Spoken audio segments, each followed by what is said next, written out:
Good evening students. अब हम 12th physics के थर्ड चैप्टर की बात करेंगे जिसका नाम है इलेक्ट्रिक पोटेंशियल, विद्युत विभव। पहले हम विद्युत विभव, विभवांतर, उसके अनुप्रयोग और विद्युत स्थितिज ऊर्जा, ये टॉपिक हमारे इस चैप्टर के अंदर रहेंगे। जो हमारा थर्ड चैप्टर है उसके अंदर हम बात करेंगे।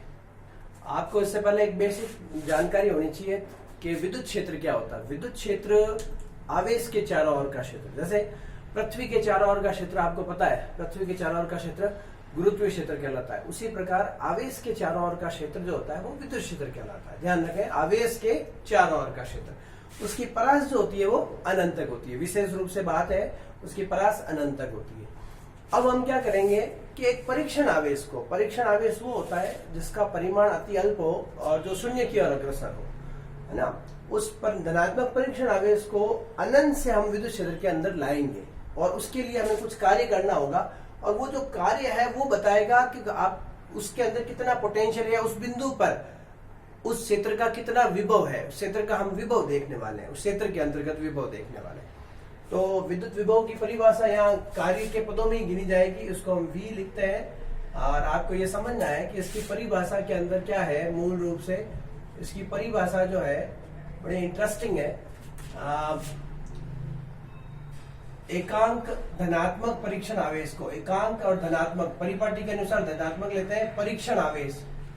ये हम ऐसा आवेश लेते हैं जो टेस्ट चार्ज जिसको बोलते हैं। परीक्षण आवेश को अनंत से विद्युत क्षेत्र में किसी बिंदु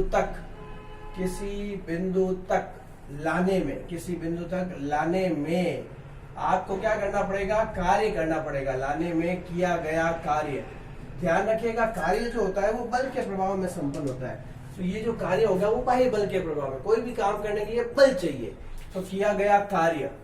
अब ध्यान रखना, ये कार्य जो होगा विद्युत क्षेत्र के विरुद्ध, ये कार्य जो होगा वो विद्युत क्षेत्र के, वापस देख लेना, विद्युत क्षेत्र के विरुद्ध इस प्रकार हो, विद्युत क्षेत्र के विरुद्ध इस प्रकार हो कि गतिज ऊर्जा समान बनी रहे। गतिज ऊर्जा समान बनी रहे मतलब ऐसा कार्य करना है कि गतिज ऊर्जा चेंज नहीं होनी चाहिए, नो चेंज होना चाहिए, ऐसा आपको कार्य करना है, बनी रहे। इस कार्य का मान जो है वो उस बिंदु पर विद्युत विभव के तुल्य होता है, विद्युत विभव के तुल्य होता है।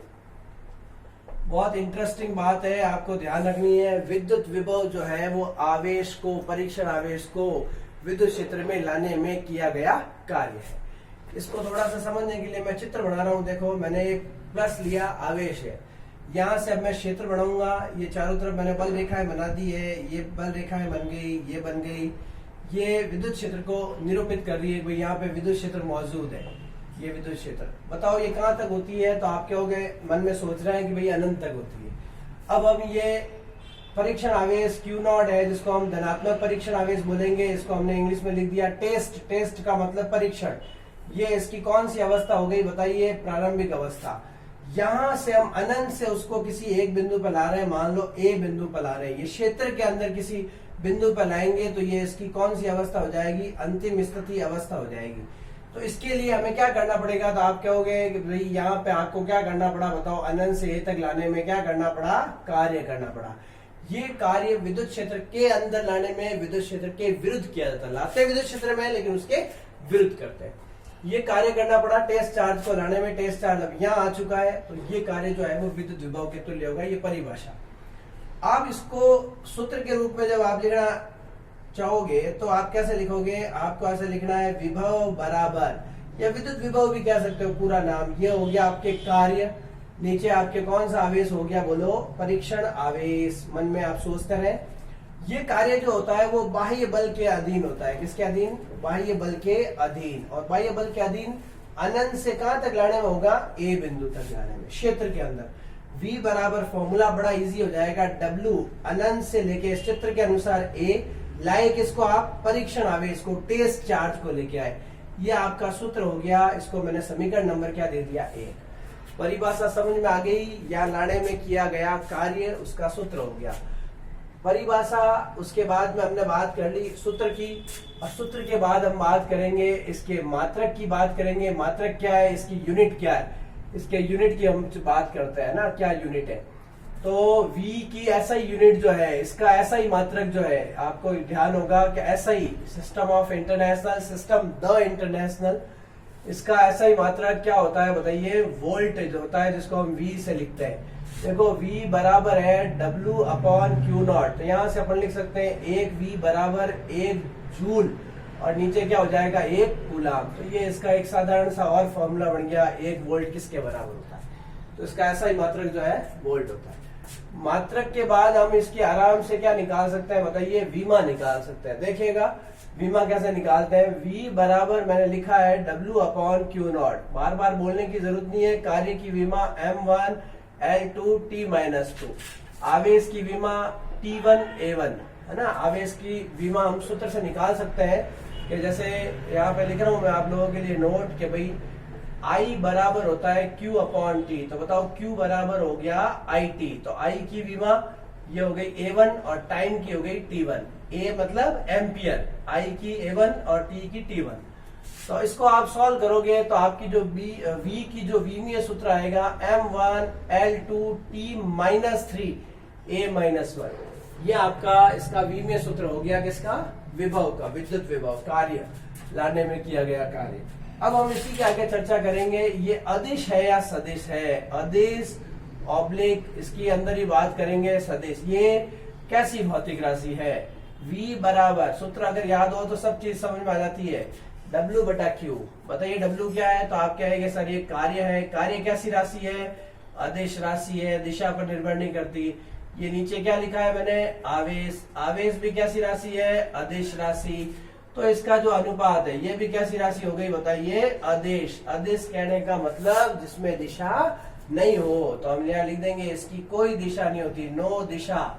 केवल इसके अंदर मान या परिमाण होता है। केवल क्या होता है? इसमें परिमाण होता है। ये बात आपको याद रखनी है।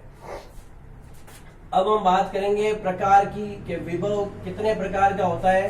तो विभव के 2 प्रकार हो गए। एक हो गया जिसको हम बोलते हैं उच्च विभव, और एक होता है जिसको हम बोलते हैं निम्न विभव। ये तुलना से पता चल जाता है, ज्यादा वाला उच्च और कम वाला निम्न हो गया।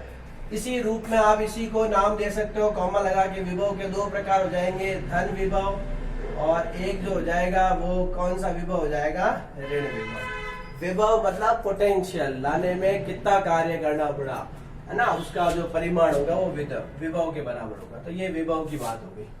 इसी के अंदर हम एक मात्रक की और चर्चा करेंगे जब मात्रक की बात आई है तो अभी। अच्छा, इसी के अंदर हम कह सकते हैं कि निर्भरता क्या है ये और किन घटकों पर निर्भर करता है। तो ध्यान रखना, V जिसको विभव बोलते हैं, V का मान मुख्य रूप से, V का मान मुख्य रूप से किए गए कार्य जो किसके अंतर्गत होता है? विद्युत क्षेत्र में। किसमें होगा ये? विद्युत क्षेत्र में लाने हेतु, विद्युत क्षेत्र में लाने हेतु कार्य पर क्या करता है? निर्भर। क्योंकि देखो दूसरा जो है वो तो परीक्षण आवेश है, वो तो टेस्ट है, उसको तो हमने एज्यूम किया है। तो आप मेनली किस पे डिपेंडेंट हो? कार्य पर निर्भर कर रहा है। और कार्य के अंदर आपको कुछ बातें ध्यान रखनी है। कार्य से संबंधित नोट पॉइंट ये है कि इसके अंदर जो ये कार्य है, कार्य सदैव बाह्य बल के अधीन संपन्न होता है। किसके अधीन?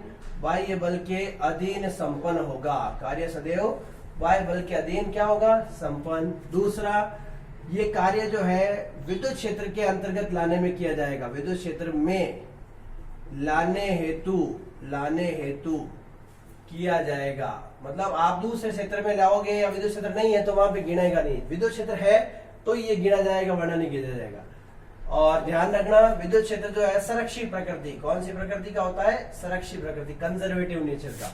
तीसरी और इंपॉर्टेंट बात जो इसके अंदर है कि कार्य का मान जब संरक्षित प्रकृति हो गया तो प्रारंभिक एवं अंतिम स्थिति पर निर्भर करता है। प्रारंभिक एवं अंतिम स्थिति पर निर्भर करता है। संरक्षित प्रकृति है इसलिए वो स्थितियों पर निर्भर करता है। तो मूल रूप से हमें कार्य करना है, लाने में करना है, वो स्थितियों पर निर्भर करेगा और विद्युत क्षेत्र में लाने के लिए किया जाएगा और बाह्य बल के अधीन संपन्न होगा। इस प्रकार ये विभव से रिलेटेड बात हो गई।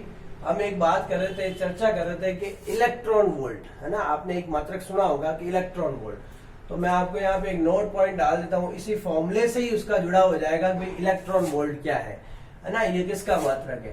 तो यहाँ पे मैं लिख रहा हूँ, जैसे मैंने लिख दिया इलेक्ट्रॉन वोल्ट, इसको शॉर्ट में हम ईवी बोलते हैं। क्या बोलते हैं? EV, electron volt. आपने अभी लिखा कि V बराबर होता है W बटा Q नॉट।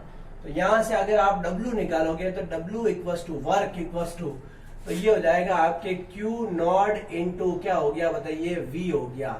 तो अब आप देखो यहां से कि हम W बराबर जब Q नॉट इंटू V लिखते हैं, तो ये अगर हम एक इलेक्ट्रॉन की बात करें तो यहाँ पे आ जाएगा 1e और पीछे क्या लग जाएगा, V। आवेश की जगह एक इलेक्ट्रॉन के बराबर आवेश E होता है और उसके पीछे लग गया, तो ये EV हो गया।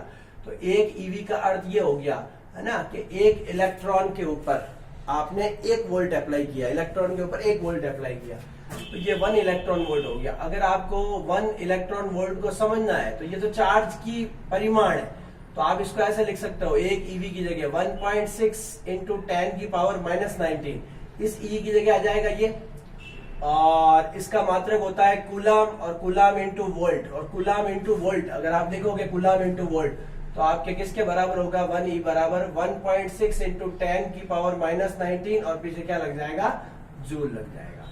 एक इलेक्ट्रॉन वोल्ट में कितने जूल होते हैं, तो उसका जवाब है कि एक इलेक्ट्रॉन वोल्ट में 1.6 इंटू 10 की घात -19 जूल होते हैं। इसको आप देख लीजिएगा, 1 electron volt equal to 1.6 into 10 की पावर -19 जूल।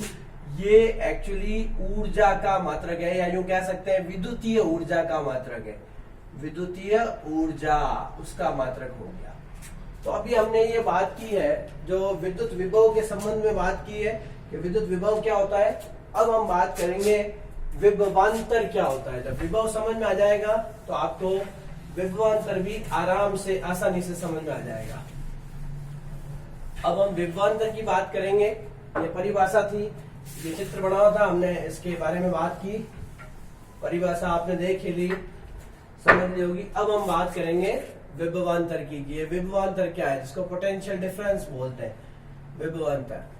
अंतर की जब भी बात आए आपको पता होना चाहिए कि अंतर जब आ जाए, वर्ड आपने दिमाग में आए अंतर, तो अंतर कब होगा, जब 2 या 2 से अधिक वस्तुएं होगी तभी उसमें अंतर स्पष्ट किया जा सकता है। तो विभवांतर में भी अंतर आएगा, अंतर का रोल होगा, बहुत इंपॉर्टेंट रोल होगा, तभी हम उस अंतर को स्पष्ट कर पाएंगे। तो अब अंतर देखिए कि जैसे विद्युत क्षेत्र के अंदर आवेश को 2 अलग अलग जगह ला रहे हैं, एक बार परीक्षण आवेश को यहां लाया, एक बार परीक्षण आवेश को यहां लाया। क्या दोनों में कार्य सेम है, तो आप कहोगे नहीं, क्योंकि एक तो यहां से यहां तक ला रहे हैं, एक वहां से यहां तक ला रहे हैं, तो अलग है। तो इन दोनों की जगह विभव अलग है, क्योंकि कार्य अलग है, दोनों जगह लाने में कार्य अलग, तो विभव अलग। और विभव अलग है तो इन दोनों में क्या है, अंतर है। थोड़ा सा और इसको स्पष्ट करते हैं, परिभाषा से पहले समझने का प्रयास करते हैं। ये मैंने आवेश लिया, ये बल रेखा है वो पहले की तरह ही अनंत की ओर अग्रसर हो रही है, ये अनंत हो गया, अप्रोच कर लिया मैंने, ये प्लस Q नॉट है। अब मैं क्या करता हूं, उसको फील्ड के अंदर पहले सपोज करो किसी एक बिंदु पे लाया, A बिंदु पे, फिर इसी को मैं एक दूसरे बिंदु पे लाया जिसका नाम है B बिंदु। आपको यहाँ लाने में क्या करना पड़ा, तो आप कहोगे अनंत से A तक लाने में मुझे कार्य करना पड़ा यहाँ तक, तो इस बिंदु पर विभव हो गया VA एट A पॉइंट। अब यहां तक लाओगे अनंत से B तक, तो यहां भी आपको कार्य करना पड़ा, तो ये उस बिंदु पर विभव हो गया B। अब आपको पूछे कि भाई यहां से यहां तक वाला कार्य ये रहा, यहां से यहां तक। अब मैं पूछूंगा इन दोनों में अंतर क्या है, तो आप क्या करोगे, अंतर मतलब इसमें से ये वाला काम माइनस कर देंगे, तो सीधी सी बात हो गई कि जो आप Q नॉट ला रहे हो उसको यहां से यहां तक ले लो। मतलब इस कार्य में से अगर ये वाला कार्य माइनस करेंगे तो ये वाला कार्य बचेगा, जो रहेगा A से कहां तक ले जाने में, B तक। विभव की परिभाषा में परीक्षण आवेश को अनंत से किसी बिंदु तक लाया जाता है, विभवांतर में क्षेत्र के किसी एक बिंदु से उसको दूसरे बिंदु पर ले जाया जाता है। तो परिभाषा अंतर के लिहाज से ऐसे ही बढ़ेगी कि क्या बढ़ेगी इसकी परिभाषा, एकांक धनात्मक परीक्षण आवेश को, एकांक धनात्मक परीक्षण आवेश को, परीक्षण आवेश को विद्युत क्षेत्र के, को विद्युत क्षेत्र सबसे इंपॉर्टेंट है ये क्षेत्र जो संरक्षी प्रकृति का होता है, संरक्षी क्षेत्र है ना, कि किसी एक बिंदु से, के किसी एक बिंदु से, एक बिंदु से दूसरे बिंदु तक, दूसरे बिंदु तक ले जाने में किया गया कार्य, ले जाने में किया गया किया गया कार्य उन बिंदुओं के मध्य विभवांतर के तुल्य होता है। उन बिंदुओं के मध्य विभवांतर अंतर डिफरेंस के तुल्य होता है, बराबर होता है, इक्वल होता है। तो इसका मतलब हमें एक बिंदु से कहां ले जाना है उसको, दूसरे बिंदु तक। आप चित्र से देख के बताओ, विभवांतर अगर मैं लिखता हूं तो यहाँ पे आपको क्या लिखना होगा, तो आप कहोगे कार्य लिखोगे, लेकिन अनंत से नहीं, एक बिंदु से दूसरे बिंदु, एक बिंदु से कौन से बिंदु तक, तो आप सोच रहे हैं कि दूसरे बिंदु तक। और नीचे कौन सा आवेश आएगा, तो ये आपका वापस हो गया कौन सा आवेश, बताइए, परीक्षण आवेश। जब एक बिंदु से दूसरे बिंदु तक ले जाने में किया गया कार्य है, तो V बताइए कौन कौन से बिंदु से हो गया, B माइनस VA। ज्यादा वाला विभव ये है, कम वाला विभव ये है। तो बताओ कार्य कहां से कहां तक होगा, W जो बाह्य बल के अधीन होता है। तो आपको कार्य कहां से करना है, प्रारंभिक अवस्था A से B और नीचे क्या हो गया Q0। तो ये आपका सूत्र हो गया, जिसे हम क्या कहते हैं, बताइए, विभवांतर। इसको भी आप चाहो तो यहाँ समीकरण नंबर 1 दे सकते हो। तो इस प्रकार हमने विद्युत विभव और विभवांतर का अच्छे से अध्ययन किया। विभव अनंत से क्षेत्र के अंत तक लाने में किया गया कार्य, विभवांतर क्षेत्र के एक बिंदु से दूसरे बिंदु तक ले जाने में किया गया कार्य। क्योंकि दोनों में क्षेत्र का रोल है, इसलिए आप मान के चलिए कि इस टॉपिक के अंदर पूरे विभव जब पढ़ते जाएंगे तो क्षेत्र का रोल बहुत इंपॉर्टेंट होगा, क्षेत्र का होना जरूरी है। कार्य सदैव बाह्य बल के अधीन होगा, लेकिन वो क्षेत्र के अंतर्गत लाने में किया जाएगा। अगर क्षेत्र नहीं है तो उस दशा में उस संबंधित क्षेत्र में, मतलब उस संबंधित एरिया में हम कह सकते हैं कि किया गया कार्य जो है वो 0 गिना जाएगा जब हम V की गणना करेंगे। तो इस प्रकार हमने विद्युत विभव और विभवांतर इन दोनों के टॉपिक के बारे में पढ़ा। हम अगले वीडियो में विभव का सूत्र पढ़ेंगे जो विद्युत क्षेत्र के पदों में होगा। धन्यवाद।